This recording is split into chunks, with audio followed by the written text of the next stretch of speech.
잠언 14장 1절부터 7절 말씀입니다. 지혜로운 여인은 자기 집을 세우되 미련한 여인은 자기 손으로 그것을 허느니라. 정직하게 행하는 자는 여호와를 경외하여도 패역하게 행하는 자는 여호와를 경멸하느니라. 미련한 자는 교만하여 입으로 매를 자청하고 지혜로운 자의 입술은 자기를 보전하느니라. 소가 없으면 구유는 깨끗하려니와 소의 힘으로 얻는 것이 많으니라. 신실한 증인은 거짓말을 하여도 거짓 증인은 거짓말을 뱉느니라. 거만한 자는 지혜를 구하여도 얻지 못하거니와 명철한 자는 지식 얻기가 쉬우니라. 너는 미련한 자의 앞을 떠나라. 그 입술에 지식 있음을 보지 못함이니라. 아멘. 오늘 첫 번째는 지혜의 유익입니다.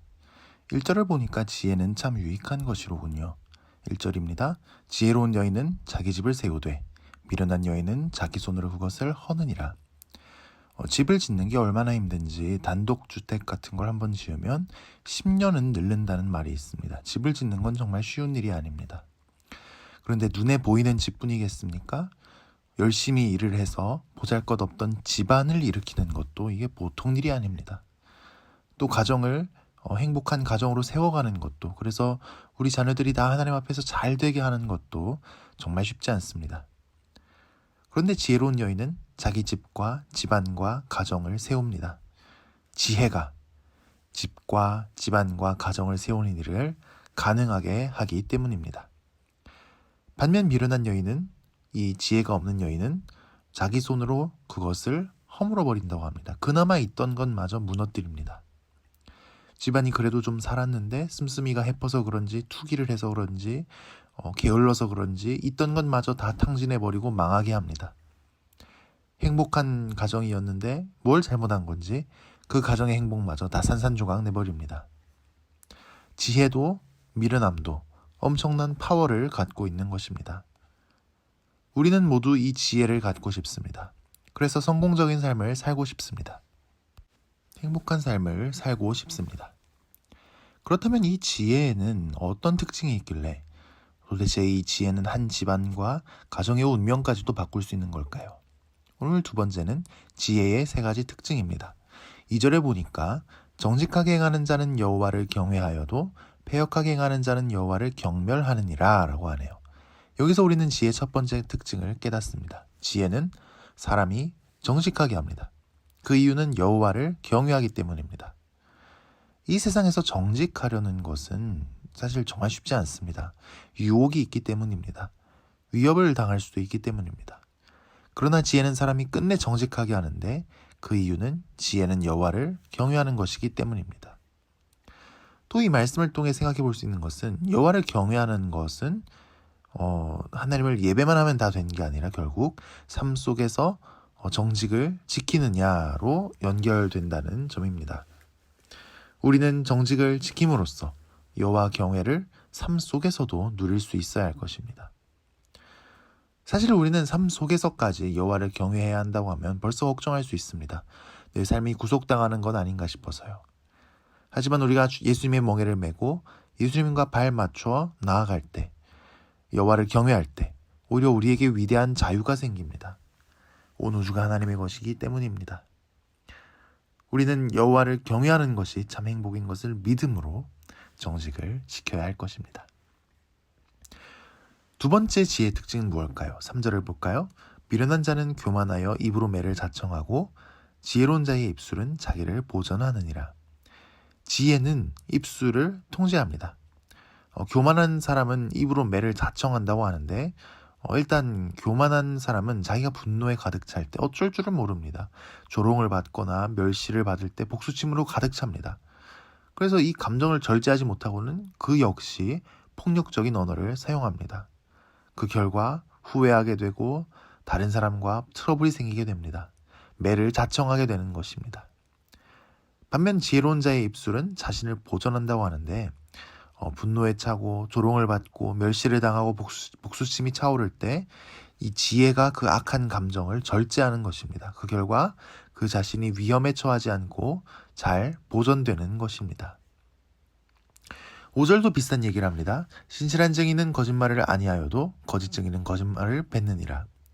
거짓말을 왜 합니까? 특히 법정에서 거짓된 증언을 왜 합니까?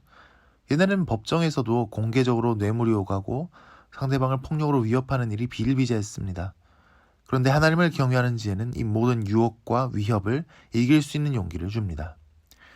입술을 통제하지 못하거나 유혹이나 위협에 넘어가서 거짓말을 하고는 후회하거나 위험에 처한 적은 없습니까? 입술을 통제해서 나를 지켜주시는 그런 지혜를 구합시다. 지혜의 세 번째 특징은 4절에서 찾아볼 수 있는데요. 바로 미래를 바라보며 근면하게 일하게 한다는 것입니다. 4절을 볼까요? 소가 없으면 구유는 깨끗하려니와 소의 힘으로 얻는 것이 많으니라. 소가 없으면 소 키우느라 먹이고 배설물 치워주고 소 돌보느라 해야 되는 그런 수고를 안 해도 됩니다. 인생이 쉽습니다. 하지만 소가 있을 때 얻을 수 있는 것이 참 많습니다. 일단 소가 있어야 그 센 힘으로 소가 밭을 갈아주죠. 수레도 끌어줍니다. 무거운 짐도 날라줍니다. 그래서 평소에 소를 돌보는 게 참 귀찮고 해야 할 일이 많지만 결정적일 때 우리가 큰 도움을 받게 되죠. 지혜는 이렇게 앞을 내다보고 오늘 필요한 투자를 하게 합니다. 근면하게 하고 오늘 해야 하는 수고를 감당하게 합니다. 유명한 말이 있지 않습니까? No pain, no gain이라고요. 영어인데 이제 고통 없이 얻는 것이 없다는 뜻입니다. 성취를 하려면 희생이 따르게 마련입니다. 그런데 지혜는 우리가 이 수고를 근면하게 감당하게 합니다. 미래를 바라보며 내가 오늘 해야 할 수고는 무엇입니까? 지혜를 주셔서 내 몸을 그 수고에 복종시킬 수 있도록 구합시다. 오늘 세 번째는 지혜를 얻으려면입니다. 6절을 볼까요? 거만한 자는 지혜를 구하여도 얻지 못하거니와 명철한 자는 지식 얻기가 쉬우니라. 거만한 사람이 있는데 이 사람도 지혜를 얻고 싶어하고 지혜를 열심히 구하기까지 한다고 합니다. 여기에 가야 지혜를 얻을 수 있나? 저기에 가야 지혜를 얻을 수 있나? 열심히 한번 지혜를 얻어보려고 노력합니다. 하지만 이 거만함 때문에 결국 지혜를 얻는데 실패한다고 합니다. 거만함은 모든 배움의 걸림돌이기 때문입니다. 거만한 사람은 결국 남의 이야기를 안 듣고 나보다 못하다고 생각하는 사람의 이야기에 귀 기울일 줄을 모르고 남을 제멋대로 판단하고 특히 하나님의 말씀까지도 멸시합니다. 그 결과 지혜를 배우지 못합니다. 하지만 남의 이야기에 잘 경청할 줄 알고 특히 하나님 말씀에 귀 기울일 줄 아는 사람은 지혜를 잘 배우게 됩니다. 우리는 하나님 말씀을 들을 때 또 다른 사람과 대화를 나눌 때 그 사람을 내 기준에 따라 먼저 판단해버리고 또 하나님의 말씀을 소중히 여기지 않고 열심히 듣지 않으려고 하는 그런 어리석음을 범하지 않습니까? 교만을 버리고 겸손할 때 지혜를 얻게 될 것입니다. 그래서 성공적인 인생을 살게 될 것입니다. 자, 그러면 또 우리는 어떻게 해야 지혜를 얻을 수 있을까요? 7절을 볼까요? 너는 미련한 자의 앞을 떠나라. 그 입술에 지식이 있음을 보지 못함이니라. 외로워서 정 때문에 친구가 이 사람밖에 없어서 미련한 사람이랑 보내는 게 재밌어서 이런 여러 가지 이유 때문에 우리는 하나님 경외하는 지혜가 없는 미련한 사람과 시간 보내는 걸 끊지를 못합니다. 오늘 말씀은 그 미련한 사람을 미련 없이 떠나라고 합니다. 상대하지 말라고 합니다. 인생을 그 사람 앞에서 낭비하지 말라고 합니다. 미련한 사람과 계속 같이 붙어 다니고 같이 살고 했다가는 나도 그 사람과 똑같이 행동할 것이기 때문입니다. 그것은 우리 인생을 낭비하는 것이 될 것입니다. 나에게 악영향만 끼치는 관계가 있습니까? 지금보다 덜 신경 쓰고 덜 시간을 들여야 할 관계가 있습니까? 과감하게 정리해야 할 소모적인 관계가 있습니까? 하나님을 경외하는 지혜는 내 인생이 성공적인 삶을 살도록 이끌어 줄 것입니다. 정직하게 하고 입술을 통제해서 안전한 삶을 살게 하고 미래를 바라보며 오늘 해야 할 수고를 성실하게 감당하게 합니다. 하나님께 이 지혜를 구하고 또 이 지혜를 얻기 위해 성경 말씀 앞에 엎드리고 지혜로운 친구들을 사귀고 공동체 안에서 말씀을 중심으로 모이기를 힘쓸 때 하나님께서 이 지혜를 우리에게 주시기를 축복합니다.